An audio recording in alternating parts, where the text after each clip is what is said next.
All right, I'm ready to get started. It's 9:15. People know we start at 9. If they ain't here by now yet, that's a them problem. They'll get in where they fit in. They're going to have to catch the beginning of the replay. Let me make sure I got those on. Yep, they on. All right, Chapter 11, The Mystery of Sex Transmutation, the 10th step to riches. What's going on, 80s? Definitely would like to have your input on this topic. And I'm actually going to mod you Oh, this up. topic is a winner. What's up, everybody? What's going on? Love the energy you bring. Thanks. For sure. You driving, 80s? Yeah. Okay. Well, I modded you up, so if you happen to stop at a red light or something and you see somebody with their hand raised, pull them up or whatever. Of But course. be safe above all else. Always gonna help. Okay, good. All right, let's get into it. We'll be reading and discussing, reading and discussion. I got an ink pen. I'll be highlighting some points. And I was just telling them 80s, it's one of the chapters that really, I read most of this book and I'm like, yep, that's right. Yep, that's right. Hell yeah. I get to this chapter, I'm like, ooh, yeah, that's right too. But it ain't the same, ain't the same enthusiasm behind the that's right. All right, let's go. The meaning of the word transmute is in simple language the changing or transferring of one element or form of energy into another. The emotion of sex brings into being a state of mind. Because of ignorance on the subject, this state of mind is generally associated with the physical. And because of improper influences to which most people have been subjected in acquiring knowledge of sex, things essentially physical have highly biased the mind. The emotion of sex has back of it the possibility of three constructive potentials. They are the perpetuation of mankind, the maintenance of health, the transformation of mediocrity into genius through transmutation. I'm gonna read that little part again. The emotion of sex has back of it the possibility of three constructive potentials. They are the perpetuation of mankind, the maintenance of health, the transmutation of mediocrity into genius through transmutation. And this would really fuck me up a lot of times, guys. My mediocrity looks like a lot of people's 100%. Like, not even bragging.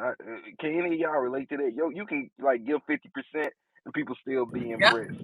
Yeah. I'm 5 to 10 standard deviations away from on my worst Right. day.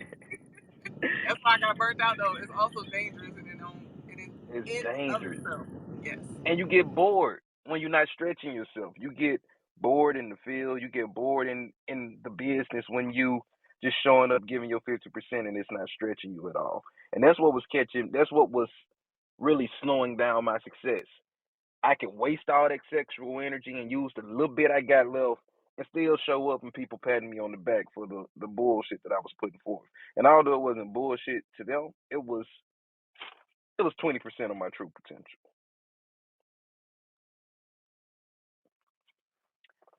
Sex transmutation is simple and easily explained. It means the switching of the mind from thoughts of physical expression to thoughts of some other nature. I'm gonna be reading a lot of lines again and again in this chapter, mainly for clarity and to make sure I'm getting the what's meant through the text. So, sex transmutation is simple and easily explained. It means the switching of the mind from thoughts of physical expression to thoughts of some other nature. Sex desire is the most powerful of human desire. It ties directly into our will to survive, to just keep going. When driven by this desire, men develop keenness of imagination, courage, willpower, persistence, and creative ability unknown to them at other times. True. So strong and impelling is the desire for sexual contact that man freely run the risk of life and reputation to indulge it. When harnessed and redirected along other lines, this motivating force maintains all of its attributes of keenness of imagination, courage, etc., which may be used as powerful creative forces in literature, art, or in any profession or calling, including, of course, the accumulation of riches.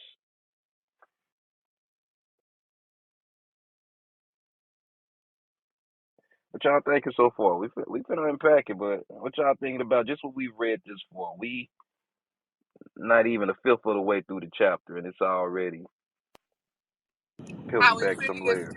how insidious casual sex is for our young men, Hmm. especially ages what I don't know, 15 to 25 maybe. Like, if you were putting all that energy into building your kingdom, you wouldn't have to chase women. They chase you. Right, right, right. The transmutation of sex energy calls for exercise of willpower, to be sure, but the reward is worth the effort. The desire for sexual expression is inborn and natural. The desire cannot and should not be submerged or eliminated, but it should be given an outlet through forms of expression which enrich the body, mind, and spirit of man. If not given this form of outlet through transmutation, it will seek outlets through purely physical channels. A river may be dammed and its water controlled for a time, but eventually it will force an outlet. The same is true of the emotion of sex. It may be submerged and controlled for a time, but its very nature causes it to be ever seeking means of expression. If it is not transmuted into some creative effort, it will find a less worthy outlet. Fortunate indeed is the person who has discovered how to give sex emotion and outlet through some form of creative effort, for he has, by that discovery, lifted himself to the status of a genius. I think that bears repeating. Fortunate indeed is the person who has discovered how to give sex emotion and outlet through some form of creative effort, for he has, by that discovery, lifted himself to the status of a genius. Scientific research has disclosed these scientific facts. The men of greatest achievement are the men with highly developed sex natures, men who have learned the art of sex transmutation. And two, the men who have accumulated great fortunes and achieved outstanding recognition in literature, art, industry, architecture, and the professions were motivated by the influence of a woman. If I'm being completely honest, that's why I got the hell out of my mama's house so I could entertain company as I wanted to. That was my primary drive in getting out the house. Now, let me go. I need an apartment. I need something so I can have company whenever I want to. Bye. See you. I can't speak for nobody else, but that was my motivating factor for getting some money and getting out of the house. The research from which these astounding discoveries were made went back through the pages of biography and history of more than 2,000 years. Wherever there was evidence available in connection with the lives of men and women of great achievement, it indicated most convincingly that they possessed highly developed sex natures. The emotion of sex is an irresistible force, against which there can be no such opposition as an immovable body. When driven by this emotion, man becomes gifted with a superpower for action.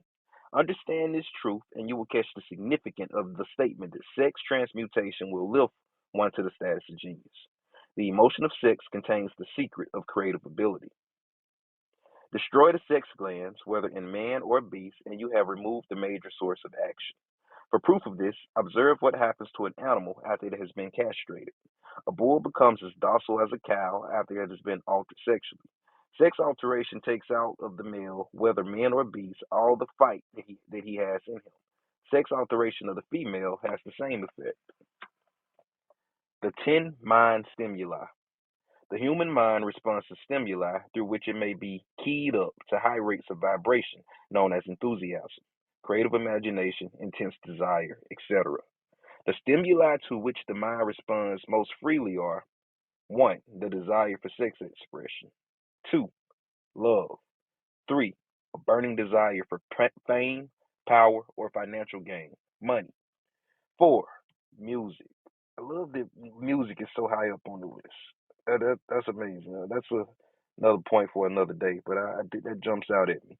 Friendship between either those of the same sex or those of the opposite sex. 6. A mastermind alliance based upon the harmony of two or more people who ally themselves for spiritual or temporal advancement. 7. Mutual suffering, such as that experienced by people who are persecuted. 8. Where did I get 5 from? 8. Autosuggestion. 9. Fear. And 10. Narcotics and alcohol. What's an interesting list? The desire for sex expression comes at the head of the list of stimuli. which most effectively step up the vibration of the mind and starts the wheel of physical action. 8 of these stimuli are natural and constructive. 2 are destructive. The list is here presented for the purpose of enabling you to make a comparative study of the major sources of mind stimulation. From this study, it would be readily seen that the emotion of sex, by great odds, the most intense and powerful of all mind stimuli. This comparison is necessary as a foundation for proof of the statement that transmutation of sex energy may lift one to the status of genius. Let us find what constitutes a genius. Some wise has said that a genius is a man who wears long hair, eats queer food, lives alone, and serves as a target for the joke makers. A better definition of a genius is a man who has discovered how to increase the vibrations of thought to the point where he can freely communicate with sources of knowledge not available to the ordinary rate of vibration of thought. I'm going to read that again. I like that definition. That's an interesting statement too, especially when you realize a lot of quote unquote geniuses went off to a cave somewhere and had a Right, discussion with an entity and came back with the ideas that made them billionaires. right. And probably wasn't no women in the cave with Nope, them. just some spirits. So, a genius is a man who has discovered how to increase the vibrations of thought to the point where he can freely communicate with sources of knowledge not available through the ordinary rate of vibration of thought. The person who thinks will want to ask some questions concerning this definition of genius. Tap your screen if you're a person who thinks and you're not driving. Light your mic up if you're a person who thinks. I thought we had some thinkers in here. My fault. Wrong. Maybe. All right. The first We question will be, driving. okay, yeah, I said if you're not driving. Okay, I get you out of that. I get you out of that. The first question will be, how may one communicate with sources of knowledge which are not available through the ordinary rate of vibration of thought? The next question will be, are there known sources of knowledge which are available only to genie? And if so, what are these sources and exactly how may they be reached? We shall offer proof of the soundness of some of the most important statements made in this book, or at least we shall offer evidence through which you may secure your own proof through experimentation, and in doing so, we shall answer both of these questions. So, genius is developed through the sixth sense. The reality of a sixth sense has been fairly well established. The sixth sense is creative imagination. The faculty of creative imagination is one which the majority of people never use during an entire lifetime, and if used at all, it usually happens by mere accident. A relatively small number of people use, with deliberation and purpose afterthought, the faculty of creative imagination. Those who use this faculty voluntarily and with understanding of its functions are geniuses. Hmm. The faculty of creative imagination is the direct link between the finite mind of man and infinite intelligence. All so called revelations referred to in the realm of religion and all discoveries of basic or new principles in the field of invention take place through the faculty of creative imagination. But he preaching in this chapter. This chapter could be a standalone book. I promise it could. I'm gonna do that. I'm making this chapter a standalone book. That's the good thing about these old books. You can do whatever the hell you want to them. You ain't gotta pay nobody no money. When ideas or concepts flash into one's mind through what is popularly called a hunch, they come from one or more of the following sources: infinite intelligence, one's subconscious mind, wherein is stored every sense impression and thought impulse which ever reached the brain through any of the five senses. From the mind of some other person who has just released a thought, a picture, or the idea or concept through conscious thought, or from the other person's subconscious storehouse. And I used to kind of wonder, like, is it really possible to pick up on thoughts in subconscious mind? Yes, it is. I've seen it time and time again in therapeutic settings where I'm sitting there in a session with somebody and I go, "Tell me about your mom." Like, wait, how did you know I was thinking about my mom? Like, I don't fucking know, but tell me about her. Like, we was locked in on this frequency, and I was just picking up on it. Like, how did you know that? I don't know how I knew that, but Go ahead, talk. Anybody who's skeptical, we've all had moments where you knew somebody was looking at you, where you looked Mhm. up in the eyes of somebody. Like so, Western society is a trip because it really limits you. The language limits you. Mm. The premises by which we've been indoctrinated limit you because we all know that there's more than four, six, five senses. When you look at other cultures, they recognize um, your sense of direction, your sense of time, your sense of where you are in conjunction with the earth. But Western society confines your mind. So it's interesting that, Mhm. he's asserting something as if nobody had ever thought of it before. And it's not a knock against him, but it's Right, all with a Eurocentric lens. right. Man, and language, you really hit it on the head with language. Like that's really the first and a lot of the second session of therapy, at least the way I do therapy, is helping people to realize how limiting their language is. Well, my anxiety is crippling your anxiety. Huh? Like, okay, tell me about your anxiety. Like, just really pointing out those subconscious patterns of how people talk and how language. Well, as long as it's your anxiety, you're never gonna like let it go. Like, and so reframing language is a powerful thing to do. There are no other known sources from which inspired ideas or hunches may be received. So let's look at those 4 points again. He said these are the only 4 points where you get inspired ideas and hunches. Infinite intelligence, your subconscious mind, from the mind of another person who has just released the thought from the other person's subconscious storehouse. Only 4 places inspiration comes from. There are no other known sources from which inspired ideas or hunches may be received. The creative imagination functions best when the mind is vibrating due to some form of mind stimulation at an exceedingly high rate. That is, when the mind is functioning at a rate of vibration higher than that of ordinary normal thought. When brain action has been stimulated through one or more of the 10 mind stimulants, and hey, the people who just rolled in, definitely catch the beginning of this replay. Please, do yourself that favor.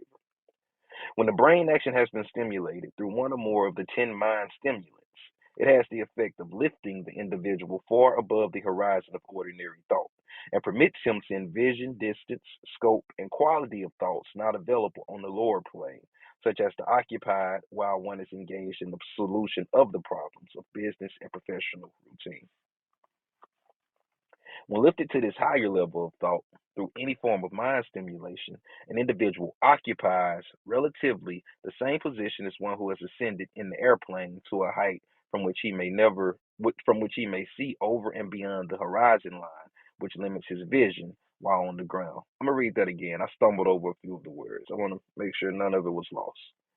So, when lifted to this higher level of thought through any form of mind stimulation, an individual occupies relatively the same position as one who has ascended in an airplane to a height from which he may see over and beyond the horizon line, which limits his vision while on the ground.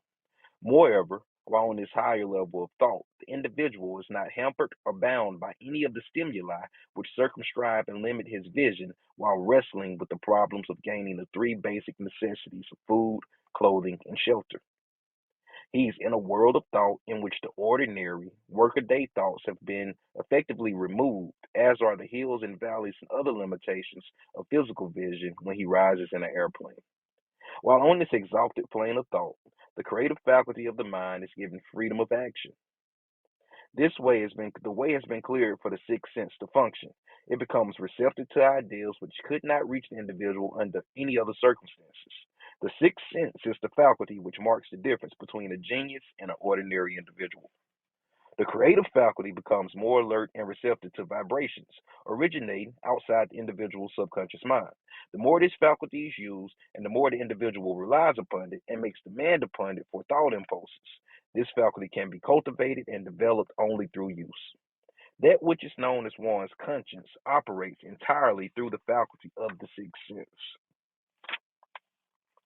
The great artists, writers, musicians, and poets become great because they acquire the habit of relying upon the still small voice which speaks from within through the faculty of creative imagination. It is a fact well known to people who have keen imaginations that their best ideas come through so-called hunches. Hold There's on, a babe, great what you got? because the Bible speaks of a still small Oh, voice. So that's of hmm, interest. hmm, thank you. And if anybody got points like that to point out as I'm reading, please feel free to jump in. I'm here for the discussion. If I just wanted to read the book without discussion, I wouldn't have got on Clubhouse. I'm here to read and discuss the points. So if you got something that's worth, stopping the flow for, please feel free. Can I ask what was that? My phone rung. I missed that. Her point. You'll repeat your point, 80s, if you don't mind. I said the Bible speaks of a still small voice, that's how God speaks to us. Okay. Hmm. Thank you. Mhm. There is a great orator who does not attain to greatness until he closes his eyes and begins to rely entirely upon the faculty of creative imagination. You better quit talking about my life, Napoleon Hill. When asked why he closed his eyes just before the climaxes of his oratory, he replied, I do it because then I speak through ideas which come to me from within. Bro, when I first got into speaking, I used to try to write speeches and be on stage trying to remember 20,000 words that I wrote 2 weeks ago. I feel sorry for the people who had to listen to that shit when I thought it was the way to do it. I apologize. One of America's most successful and best known financiers followed the habit of closing his eyes for 2 or 3 minutes before making a decision. When asked why he did this, he replied, with my eyes closed, I am able to draw upon a source of superior intelligence. The late Dr. Elmer R. Gates of Chevy Chase, Maryland, created more than 200 useful patents, many of them basic through the process of cultivating and using the creative faculty. His method is both significant and interesting to one interested in attaining to the status of genius, in which category Dr. Gates unquestionably belonged. Dr. Gates was one of the really great thoughts, less specialized scientists of the world. In his laboratory, he had what he called his personal communication room. It was practically soundproof and so arranged that all light can be shut out. It was equipped with a small table on which he kept a pad of writing paper. In front of the table on the wall was an electric push button which controlled the lights. When Dr. Gates desired to draw upon the forces available through his creative imagination, he would go into this room, seat himself at the table, shut off the lights, and concentrate upon the known factors of the invention on which he was working, remaining in that position until ideas began to flash into his mind in connection with the unknown factors of the invention. In the 80s to take it back to the Bible. As soon as you open that thing up, in the beginning, the earth was black void and without form. Close your eyes and tell me what you see. Black void without form. Yeah, so I love and hate this book because a lot of these things are not attributed to whom they should be. Hmm. It's being presented as if it's original thought, and that is pompous. I understand that. I got you. I got you. I feel that. I understand that as well. I feel like a lot of people have a love-hate relationship with the. You talking about the Bible, right? Well, no, I love the Bible. I just don't like No, it. I think she's talking about Think and Grow Rich. Right. Okay. She talking about the Oh, book we okay. read. Okay. I That's thought that was another what room But though, there, Sasha. that's what you were talking about. No, I know that's what the room is about. I'm sorry No, if I offended no, I'm you. not. Oh I'm no, not you coming good to for go. you. I was saying that's another room. I was making a joke. there's no original thought. Yes. The thoughts that you've thought are some is the same thoughts that someone else has had. Um, there was a there was a saying back in the 80s. Well, I thought I coined the thought, right? The saying. I was a kid, and one day I was like, life's a beach. Not a bitch, but because that's what that was a regular saying. So I was like, life's a beach, right? And I swear, 6 months later, it was on T-shirts. That same saying. Someone was walking around. I was actually buying it. It was on the T-shirt. It says, "Life's a beach." Um, if you don't, thoughts are floating around in the world, and if you don't pick up on it, and you don't take it, and you don't use it, someone else will. That's why two people can come up with the same lyrics and say, no, no, that was my song. They're fighting over a song. You know,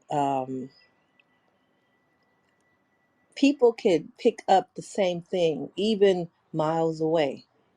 It's out there. It's in the universe. It's tangible to some. It has to be tangible to someone.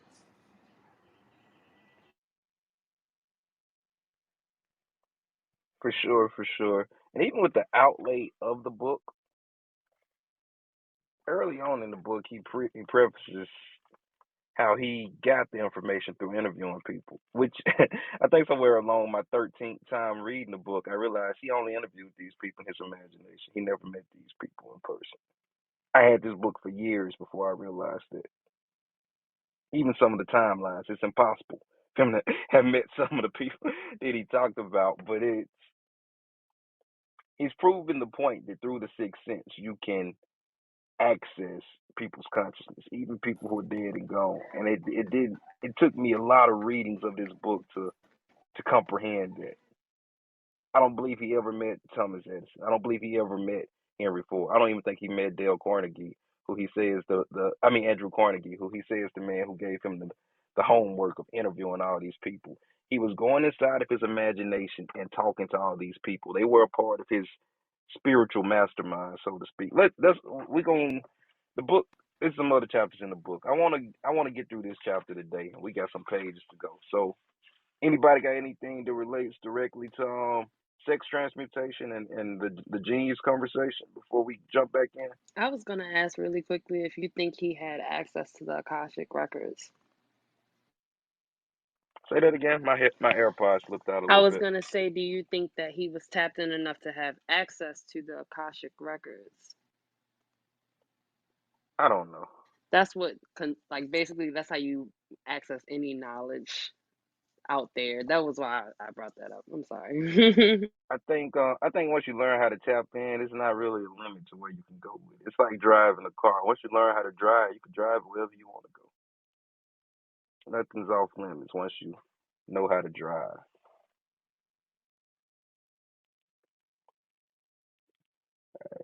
Anything else? We're about to jump back in here.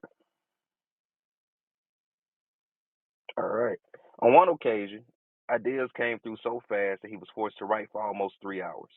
When the thoughts stopped flowing and he examined his notes, he found that they contained a minute description of principles which had not a parallel among the known data of the scientific world.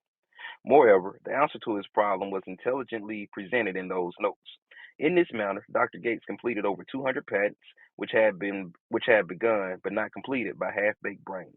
Evidence of the truth of this statement is in the United States Patent Office. Dr. Gates earned his living by sitting for ideas for individuals and corporations. Some of the largest corporations in America paid him substantial fees by the hour for sitting for ideas. Is my reading flow? Are y'all able to comprehend at the rate that I'm reading? I'm not reading too fast, Alma. Do I need to slow down a bit? No, you're fine. Okay, good to go. All right, just making sure because I'm blazing through. This chapter is meaty and it got some more key points that I want to hit. Oh, and another thing I just thought about that just popped in my mind. When you read Outwitting the Devil, which is also by Napoleon Hill, and it was written in 1937, I believe. It wasn't published till 2012, but it was the original transcript came from 1937. He was talking about things that science. He was talking about like the dangers of cigarettes and how cigarettes are habit forming and things that like science wasn't. He was ahead of his time in a lot of ways. So I believe he was really tapped into something. Like he was on it. But let's get back to it. The reasoning faculty is often faulty because it is largely guided by one's accumulated experience. Not all knowledge which one accumulates through experience is accurate. Ooh, let's read that again. Not all knowledge which one accumulates through experience is accurate. Ideas received through the creative right. That's a room title. Ideas received through the creative faculty are much more reliable for the reason that they come from sources more reliable than any which are available to the reasoning faculty of the mind. Ooh, I'm The finna get major on some difference people ass with that sentence right there. they gonna get back. They gonna be right back at you. You better be ready. Let's go. The major difference between the genius and the ordinary crank inventor may be found in the fact that the genius works through his faculty of creative imagination, while the crank knows nothing of this faculty. The scientific inventor, Mr. Edison and Dr. Gates, makes use of both of the synthetic and the creative faculties of imagination. If you were here for the chapter on imagination, he broke down the difference between synthetic imagination and creative imagination. Catch that in the replays if you haven't. For example, the scientific inventor or genius begins an invention by organizing and combining the known ideas or principles accumulated through experience through the synthetic faculty, the reasoning faculty. If he finds the accumulated knowledge to be insufficient for the completion of his invention, he then draws upon the source of knowledge available to him through his creative faculty. The method by which he does this varies with the individual, but this is the sum and substance of the procedure. He stimulates his mind so that it vibrates on a higher than average plane, using one or more of the 10 mind stimulants of some other stimulant of his choice. So he essentially makes himself creatively horny. That's the simplest way I can think to put it. He concentrates upon the known factors, the finished part of his invention, and creates in his mind a perfect picture of unknown factors, the unfinished part of his invention. He holds this picture in mind until it has been taken over by the subconscious mind, then relaxes by clearing his mind of all thought and waits for his answer to flash into his mind. I'm going to read through that process again a little bit slower, just because I want to make sure we captured that. So he stimulates his mind so that it vibrates on a higher than average plane, using one or more of the 10 mind stimulants which were mentioned earlier in the chapter. He concentrates upon the known factors, the finished part of his idea, and creates in his mind a perfect picture of the unknown factors, the unfinished part of his idea. He holds this picture in mind until it has been taken over by the subconscious mind, then relaxes by clearing his mind of all thought and waits for his answer to flash into his mind. Sometimes the results are both definite and immediate, and other times the results are negative, depending upon the state of development of the sixth sense or creative faculty.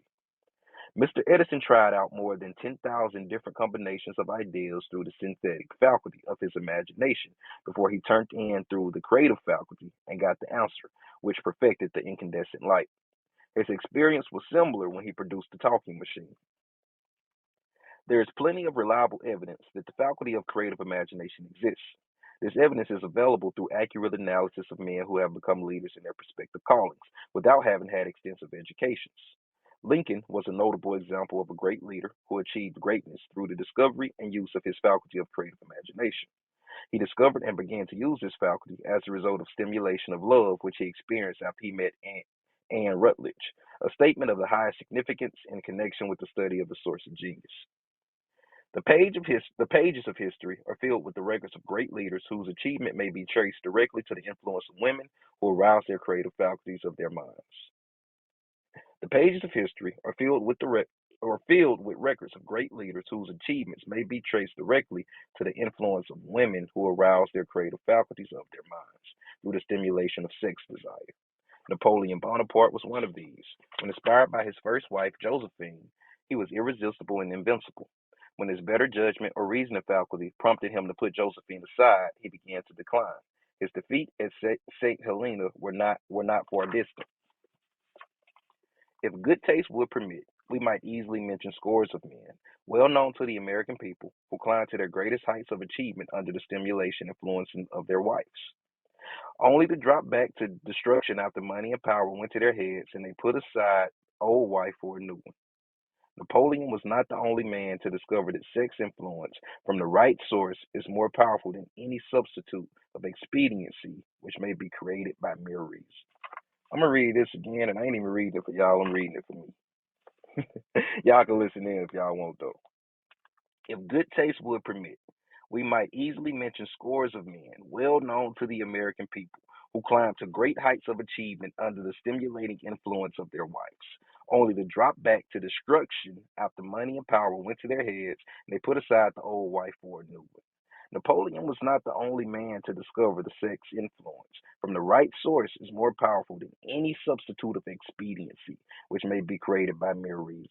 So they saying, like, sexual inspiration from the right person is more important than having the best mentor, more important than having all the financial things that you need, more important than having the best lawyer, the best accountant, more important than all of those things. The human mind responds to stimulation. Among the greatest and most powerful of these stimulations is the urge of sex. When harnessed and transmuted, this driving force is capable of lifting men into the higher sphere of thought, which is able them to master the sources of worry and petty annoyance which beset their pathway on a lower plane. Unfortunately, only the genius have made that discovery. Others have accepted the experience of the sex urge without discovering one of its major potentialities, a fact which accounts for the great number of others as compared to the limited number of geniuses. For the purpose of refreshing the memory, in connection with the facts available from the biographies of certain men, we here present the names of a few men of outstanding achievement, each of whom was known to have been of a high sex nature. The genius which was theirs undoubtedly found its sources of power in transmuted sex energy. George Washington, Napoleon Bonaparte, William Shakespeare, Abraham Lincoln, Ralph Waldo Emerson, Robert Burns, Andrew Jackson, Thomas Jefferson, Elbert Hubbard, Albert H. Gary, Oscar Wilde, Woodrow Wilson, John H. Patterson, Enrique Caruso. Your own knowledge of biography will enable you to add to this list. Find, if you can, a single man in all history of civilization who achieved outstanding success in any calling who was not driven by a well-developed sex nature. If you do not wish to rely upon biographies of men and not now living, take inventory of those who you know to be men of great achievement, and see if you can find among them who is not. See if you can find one among them who is not highly sexed. Sex energy is the creative energy of all genius. That bears repeating. Sex energy is the creative energy of all genius. There never has been and never will be a great leader, builder, or artist lacking in this driving force of sex. Surely no one will misunderstand these statements to mean that all who are highly sexed are genius. Man attains to the status of a genius only when and if he stimulates his mind so that it draws upon the forces available through the creative faculty of the imagination. Chief among the stimuli with which this stepping up of vibrations may be produced is sex energy. The mere possession of this energy is not sufficient to produce genius. The mere possession of this energy is not sufficient to produce a genius. The energy must be transmuted from the desire for physical contact into some other form of desire and action before it will lift one to the status of a genius. Far from becoming genius because of great sex desires, the majority of men lower themselves through misunderstanding and misuse of this great force to the status of the lower animals. Far from becoming genius because of great sex desires, the majority of men lower themselves through misunderstanding and misuse of this great force to the status of lower animals. White men seldom succeed before 40. I discovered from the analysis of over 25,000 people that men who succeeded in an outstanding way seldom do so before the age of 40. And more often, they do not strike their real place until they are well beyond the age of 50. This fact was so astounding that it prompted me to go into the study of its cause more carefully, carrying the investigation over a period more than 12 years. This study disclosed the fact that the major reason why the majority of men who succeed do not begin to do so before the age of 40 to 50 is their tendency to dissipate their energies through overindulgence in physical expressions of the emotion of sex. The majority of men never learn that the urge of sex has other possibilities, which far transcend in importance, that of mere physical expression.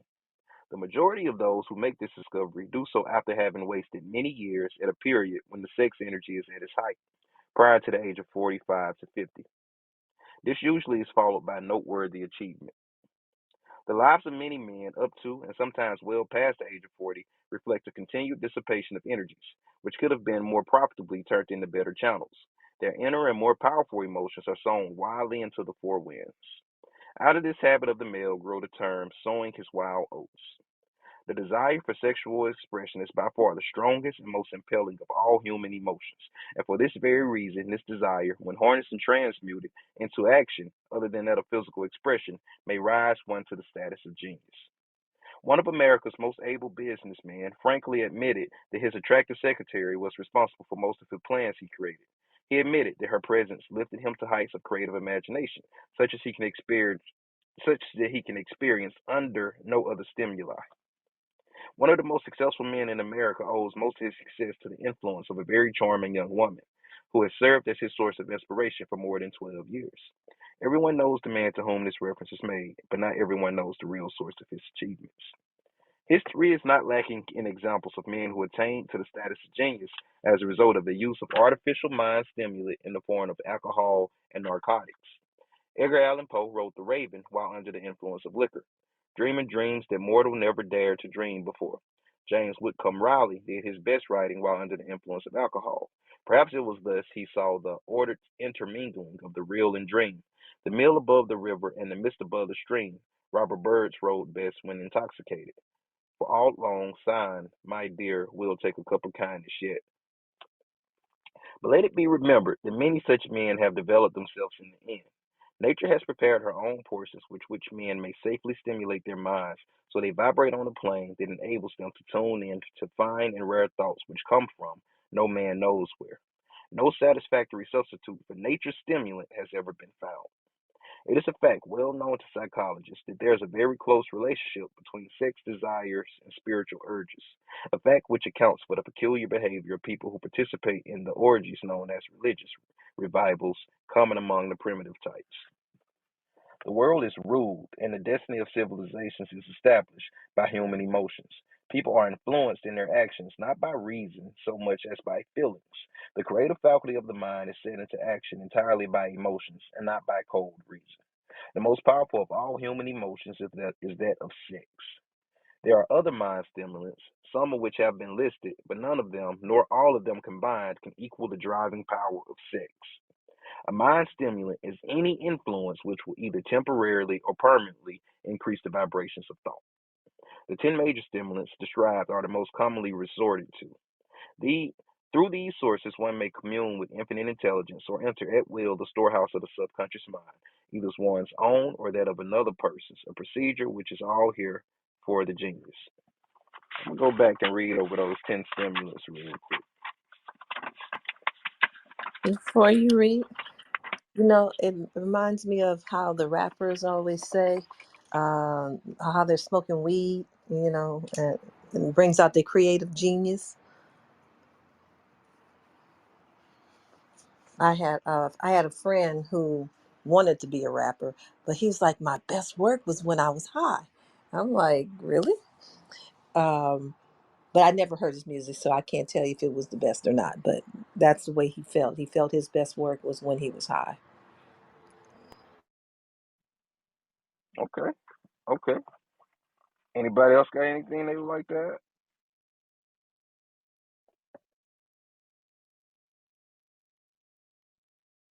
Nope. All right, let's go. Peace, Let's peace. see. Peace. So let's go through this list of the 10 mind stimuli again. Number one, the desire for sex expression. Number two, love. Number three, a burning desire for fame, power, or financial gain, money. Number four, music. Number five, friendship between either those of the same sex or those of the opposite sex. Number six, a mastermind alliance based upon the harmony of two or more people who ally themselves for spiritual and temporal achievement. Number seven, mutual suffering, such as that experienced by people who are persecuted. Number eight, autosuggestion. Number nine, fear. And number 10, narcotics and alcohol. All right, let's get back into the text. A teacher who has trained and directed the efforts of more than 30,000 salespeople made the astounding discovery that highly sexed men are the most efficient salesmen. The explanation is that the fact of personality known as personal magnetism is nothing more nor less than sex energy. Hmm? The explanation is that the fact of personality known as personal magnetism is nothing more nor less than sex energy. Highly sexed people always have a plentiful supply of magnetism. Through cultivation and understanding, this vital force may be drawn upon and used to great advantage in the relationship between people. This energy may be communicated to others through the following media. The handshake. The touch of the hand indicates instantly the presence of magnetism or lack of it. Number two, the tone of voice. Magnetism or sex energy is the factor with which the voice may be colored or made musical and charming. Number three, posture and carriage of the body. Highly sexed people move briskly and with grace and ease. Number 4, the vibrations of thought. Highly sexed people mix the emotion of sex with their thoughts, or may do so at will, and in that way may influence those around them. Number 5, body adornment. People who are highly sexed are usually very careful about their personal appearance. They usually select clothing of a style becoming to their personality, physique, and complexion. When employing salesmen, the more capable salesmen look for quality of personal magnetism as the first requirement of a salesman. People who lack sex energy will never become enthusiastic nor inspire others with enthusiasm. And enthusiasm is one of the most important requisites in salesmanship, no matter what one is selling. The public speaker, orator, preacher, lawyer, a salesman who is lacking sex energy is a flop as far as being able to influence others is concerned. Coupled with the fact that most people can be influenced only through an appeal of their emotions, and you will understand the importance of sex energy as a part of the salesman's native ability. Master salesmen attain the status of mastery in selling because they either consciously or unconsciously transmute the energy of sex into sales enthusiasm. In this statement may be found a very practical suggestion to the actual meaning of sex transmutation. The salesman who knows how to take his mind off the subject of sex and direct it in sales effort with as much enthusiasm and determination as he would apply to the original purpose has acquired the art of sex transmutation. Whether he knows it or not, I'm going to read that again. The salesman who knows how to take his mind off of the subject of sex and direct it in the sales effort with as much enthusiasm and determination as he would apply to the original purpose has acquired the art of sex transmutation, whether he knows it or not. The majority of salesmen who transmit their sex energy do so without being in the least aware of what they are doing or how they are doing it. Transmutation of sex energy calls for more willpower than the average person cares to use for this purpose. Those who find it difficult to summon willpower sufficient for the transmutation may gradually acquire this ability though this requires willpower. The reward for the practice is more than worth the effort. The entire subject of sex is one with which the majority of people appear to be unpardonably ignorant. The urge of sex has been grossly misunderstood, slandered, and burlesqued by the ignorant and the evil minded for so long that the very word sex is seldom used in polite society. Men and women who are known to be blessed, yet blessed with highly sex natures, are usually looked upon as being people who will bear watching. Instead of being called blessed, they're usually called cursed. Millions of people, even in the age of enlightenment, have inferiority complexes, which they develop because of their false belief that a highly sexed nature is a curse. These statements of the virtue of sex energy should be constructed as justification for the libertine. The emotion of sex is a virtue only when used intelligently and with discrimination. It may be misused and often is to such an extent that it debases instead of enriches both body and mind. The better use of this power is the burden of this chapter. It seemed quite significant to the author when he made the discovery that practically every great leader whom he had the privilege of analyzing was a man whose achievement was largely inspired by a woman. In many instances, the woman in the case was a modest, self denying wife, of whom the public had heard but little or nothing. In a few instances, the source of inspiration had been traced to the other woman. Perhaps such cases may not be entirely unknown to you. Intemperance in sex habits is just as detrimental as intemperance in habits of drinking and eating. In this age in which we live, an age in which began with the World War, intemperances in habit of sex is common. This orgy of indulgence may account for the shortage of great leaders. No man can avail himself of the forces of his creative imagination while dissipating them. Man is the only creature on earth which violates nature purpose in this connection. Every other animal indulges in sex nature in moderation and which harmonizes with the laws of nature. Every other animal responds to the call of sex only in season. Man's inclination is to declare open season. Every intelligent person knows that stimulation in excess through alcoholic drinks and narcotics is a form of intemperance which destroys the vital organs of the body, including the brain.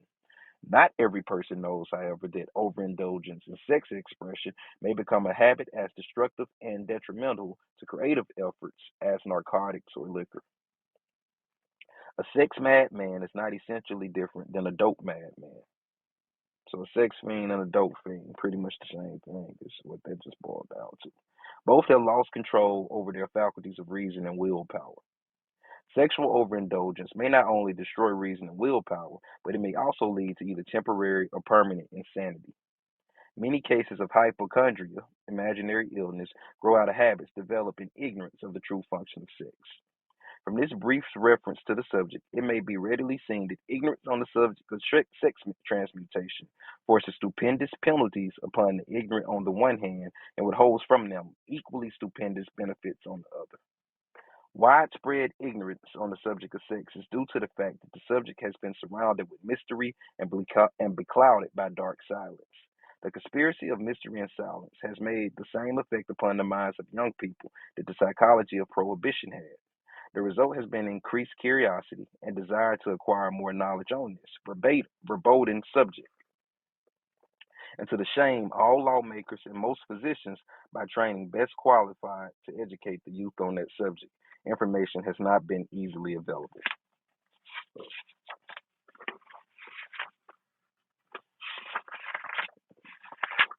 Just seeing how many more pages we got to go. Okay. Seldom does an individual enter upon highly creative effort in any field of endeavor before the age of 40. The average man reaches the period of his greatest capacity to create between 40 and 60. These statements are based upon analysis of thousands of men and women who have been carefully observed. They should be encouraging to those who fail to arrive before the age of 40 and to those who become frightened at the approach of old age. Around the 40-year mark, the years between 40 and 50 are, as a rule, the most fruitful.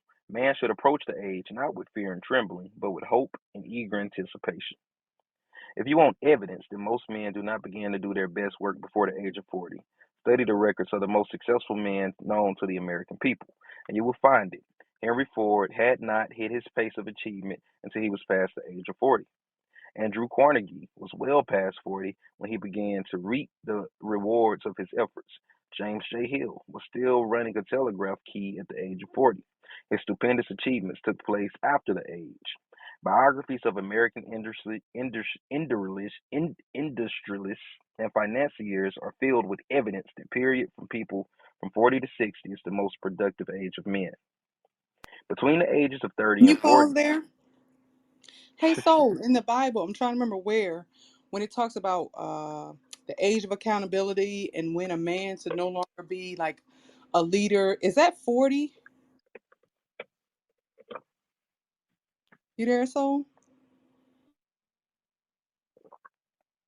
he might have We stepped could away. table it, but it talks about ages for certain things in the Bible, and I believe that's when a man like goes into a different phase at 40. So this is interesting that it's just lining up, and I'm hearing turns of phrases exactly from the Bible, like how you said fear and trembling. It's just interesting. So it's not necessarily promote the Bible, but I don't know. I'm curious where he got all of this In and the Kemetic, his story. in the Kemetic doctrine, there you are not considered a master until you're 40. That is the age where man becomes, through learning and experience, he becomes a master of what he's doing. So that's interesting that it lines up with that too. Well, I Just mean, they're all connected. They took from the I'm gonna say Egyptians. I don't know because it sounds like a lot of religious stuff. Um, all that's related. It's not separate. It's related. I believe it. Yes, ma'am. Yeah. Yeah, I have a question. Is it something to do Well, with the time spent in the world, about how old we are and the experiences and becoming wiser overall? Does it have something to do with that? I think that plays a part in it, but I think also you're changing biologically as you increase. Your sex drive is naturally dying down.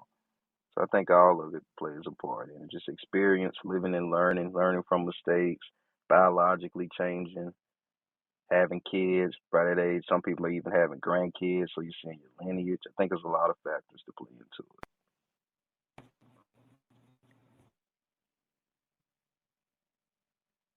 Anybody got anything else you want to add? thanks for indulging me, but hopefully, all of Soul is these are back as different well. subtopics. Yeah. I'll say Soul just tapped his mic. If you wanted to bring the other question back up. Oh, my bad. You asked me a question. I wasn't here. Yeah, I was just because the sister mentioned that the Kemetic record talks about the age of 40 being significant, and I was asking you to confirm because I thought the Bible talked about a certain phase at 42, but I thought you. Yeah, but it aligns. It's not necessarily about being age 40. 40 was significant because they started you out, depending on your class, quote unquote, right? They started you out in a mystery school, and your mystery school led you into an order. Because of that, you had to be in it 30 to 40 years before you became a master, which is the significance of the children of Israel or the Hebrews, quote unquote, walking through the wilderness for 40 years, which is the significance of the 40 days and 40 nights. All of those 40s, they're very significant. The 40 days, 40 nights is them going fast track into a new order. There were multiple orders that they had in the Bible: the order of Melchizedek, the order of Moses. All of these orders came from Kemet. And it's significant and it connects because the Hebrew people were the ancient Cometians. Yes. Facts. I'm loving it. Anybody got anything else? I'm over here taking This notes. could go in 18 different directions. I love it. Right. I think we're gonna get through this chapter, but I think we're gonna keep this open and let it become a free flowing conversation afterwards. So, between the ages of 30 and 40, man begins to learn, if he ever learns, the art of sex transmutation. This discovery is generally accidental, and more often than otherwise, the man who makes it is totally unconscious of his discovery. He may observe that his power of achievement have increased around the age of 35 to 40, but in most cases he is not familiar with the case of this change. Then nature begins to harmonize the emotions of love and sex in the individual between the ages of 30 and 40, so that he may draw upon these great forces and apply them jointly as stimuli to action. Sex alone is a mighty urge to action, but its forces are like a cyclone. They are often uncontrollable. When the emotion of love begins to mix itself with the emotion of sex, the result is calmness of purpose, poise, accuracy of judgment, and balance. What person who has attained to the age of 40 is so unfortunate as to be able to analyze these statements and to corroborate them by his own experience?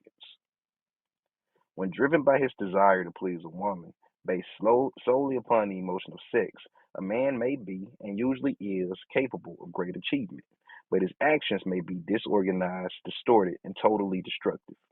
When driven by his desire to please a woman based upon the motive of sex alone, a man may steal, cheat, and even commit murder. But when the emotion of love is mixed with the emotion of sex, that same man will guide his actions with more sanity, balance, and reason.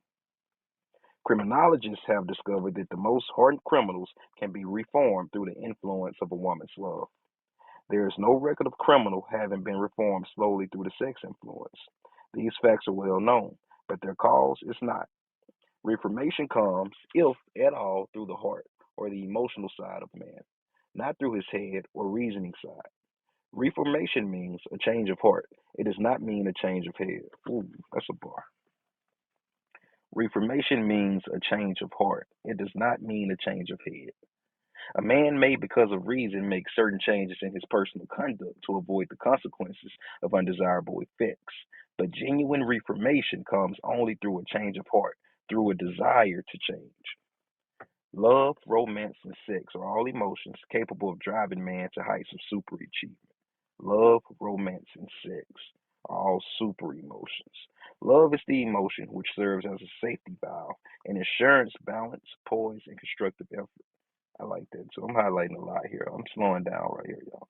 Love is the emotion which serves as a safety valve and ensures balance, poise, and constructive effort. When combined, these emotions may lift one to the altitude of genius. There are geniuses, however, who know but little of the emotion of love. Most of them may be found engaged in some form of action which is destructive, or at least not based upon justice and fairness towards others. If good taste would permit, a dozen geniuses could be named in the field of industry and finance who ride ruthlessly over the rights of their fellow men. They seem totally lacking in conscience. The reader can easily supply his own list of such men. The emotions are states of mind. Nature has provided man with a chemistry of the mind, which operates in a manner similar to the principles of chemistry of matter. It is a well known fact that through the aid of chemistry of matter, a chemist may create a deadly poison by